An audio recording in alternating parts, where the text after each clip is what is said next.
तो छात्रों, पहला प्रश्न जैसे आपके सामने है कि खट्टे अंगूर की अभिवृत्ति का उदाहरण है।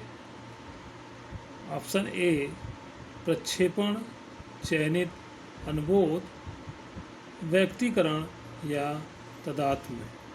तो इसका ऑप्शन जो सही है आपका तीसरा ऑप्शन बिल्कुल सही आंसर है। आगे हम बढ़ते हैं नंबर 2 की तरफ। जनसंचार के माध्यमों जैसे सिनेमा, टेलीविज़न, प्रेस इत्यादि में को क्यों शिक्षा के निष्क्रिय माध्यम माना जाता है? पहला विकल्प है क्योंकि वे अनौपचारिक शिक्षा उपलब्ध कराते हैं। दूसरा है क्योंकि प्रत्यक्ष बढ़ाने वाले शिक्षकों की भांति वे अध्येताओं के निकट नहीं आ सकते। तीसरा है क्योंकि अध्येता इन माध्यमों के साथ प्रत्यक्ष प्रतिक्रिया नहीं कर सकता। चौथा है क्योंकि ज्ञान प्राप्ति के दौरान ये शंका समाधान नहीं करते हैं।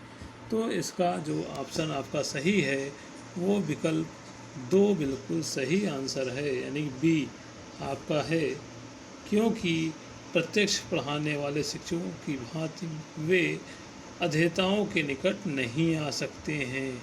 तीसरा प्रश्न देखते हैं।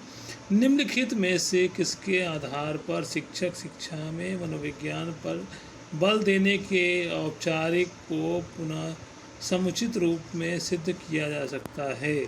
तो इसका विकल्प है, पहला विकल्प है बच्चों के असामान्य व्यवहार को रोकने के लिए, बच्चों के बुद्धिमत्तापूर्ण व्यवहार को बढ़ावा देने के लिए, मानव व्यवहार को समझने के लिए, स्वीकार व्यवहार कैसे निर्मित होता है इसे परिभाषित करने के लिए।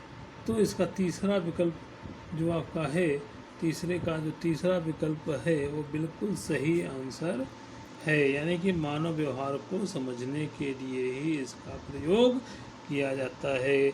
अगला प्रश्न है चौथा। मानव व्यवहार का निर्धारण के द्वारा होता है। वस्तुनिष्ठ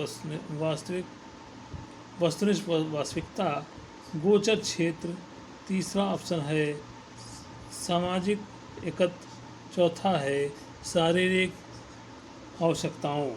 तो चौथे का बी विकल्प बिल्कुल सही आंसर है, यानी गोचर क्षेत्र ही इसका आंसर सही माना जाएगा। अगला प्रश्न है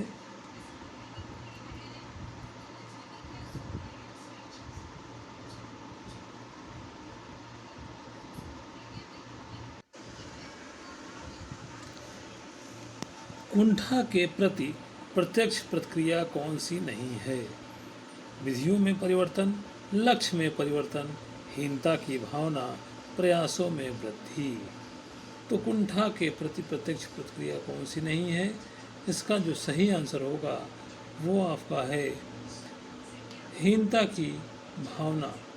ये आपका बिल्कुल सही उत्तर माना जाएगा। अगला प्रश्न है कुंठा आक्रामकता परिकल्पना किसने दी? तो इसका जो ऑप्शन सही विकल्प है कोलमैन, डोलार्ड, ए मिलर, पेज या कैमरॉन। तो इसका जो छठे का सही आंसर होगा वो आपका बिल्कुल सही आंसर है, यानी कि डोलार्ड, ए मिलर ही इसका बिल्कुल सही आंसर है। नेक्स्ट है सातवां प्रश्न है स्वप्न प्रक्रम के 5 पद फ्रायड ने बताए, इनमें निम्नलिखित में से कौन सा नहीं है? संक्षेपण, समीप प्रतिक्रियाएं, प्रतिकीरण या नाटकीकरण।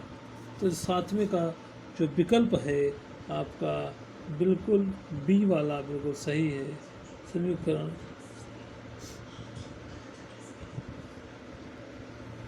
अगला प्रश्न है व्यक्तित्व का कुछ समायोजन प्रकट करता है। ऑप्शन झगड़ालू प्रवृत्ति से, दूसरा है पलायनवादी प्रवृत्ति में, तीसरा है आक्रमणवादी के रूप में, चौथा है सभी। तो इसका विकल्प डी बिल्कुल सही आंसर है, यानी कि सभी वाला बिल्कुल सही आंसर होगा। आगे प्रश्न देखते हैं।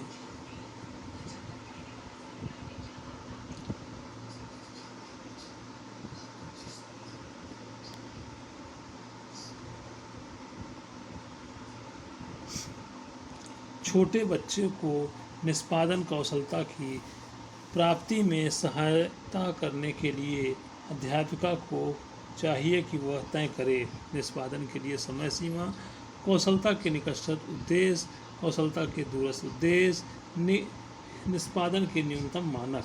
तो इसका जो ऑप्शन सही होगा वो आपका है कौशलता के निकटस्थ उद्देश्य। आठवां प्रश्न है किसने कहा व्यक्तित्व मस्तिष्क में स्थिर होता है? तो ये आपका है हेनरी ए मुरे ने इसको कहा। अगला प्रश्न है निम्नलिखित में से किस मनोवैज्ञानिक ने व्यक्तित्व का पहला व्यवस्थित सिद्धांत दिया था? तो इसका जो सही आंसर होगा वो आपका है हैरी स्टाक साल्वियन ने इसको दिया था। अगला प्रश्न है एक सूत्रता का सिद्धांत किसने दिया था? कार्ल गस्टन जंग, साइमंड फ्रायड या किसी और ने? तो जो हमारा अनुमान है कि आपका कार्ल गस्टन जंग बिल्कुल सही आंसर होगा। अगला प्रश्न है नैतिकता का विकास चरणों में होता है यह कथन किसका है? एरिक्स कोहलबर्ग, बंडूरा, हेवी गास्टन। बहुत इम्पोर्टेंट प्रश्न है। तो इसका जो आंसर होगा वो आपका है कोहलबर्ग। ये इसमें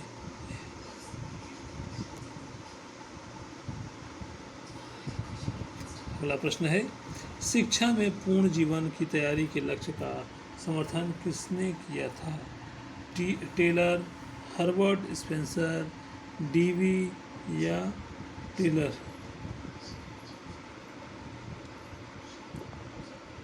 तो इसका जो सही आंसर होगा वो बिल्कुल सही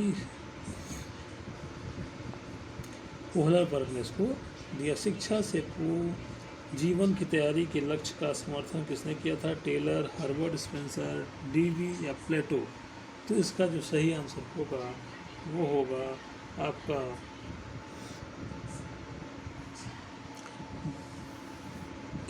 हर्बर्ट स्पेंसर।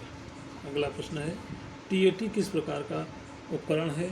प्रेक्षण मूलक, स्वसूचपेशी या सेल्फ स्थितक्षेपी? चौथा है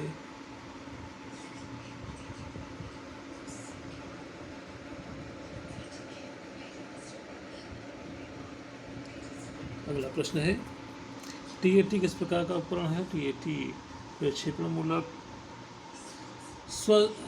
स्वसूचोक्षी, स्थिरपेक्षी या स्वमूल्य निर्धारण? तो इसका टीटी का जो सही आंसर होगा वो आपका कहलाता है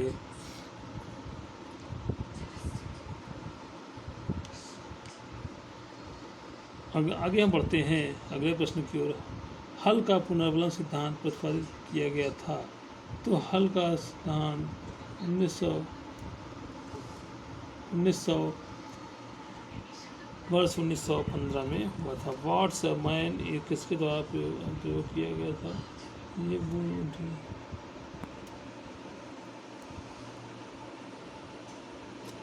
आगे हम बढ़ते हैं। व्हाट्स अ मैन इज किसके द्वारा प्रयोग किया गया प्रत्यय है? तो ये आपका अल्पोर्ट, फ्रायड, फुंग या गिलफोर्ड? तो अल्पोर्ट ने इसका आंसर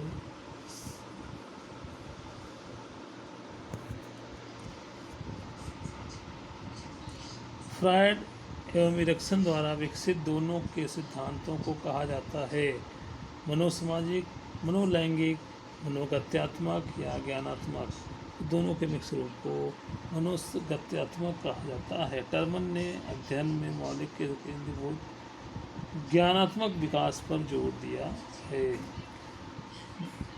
वेस्लर परीक्षण द्वारा वेस्लर परीक्षण, तो इसका जो सही आंसर होगा आपका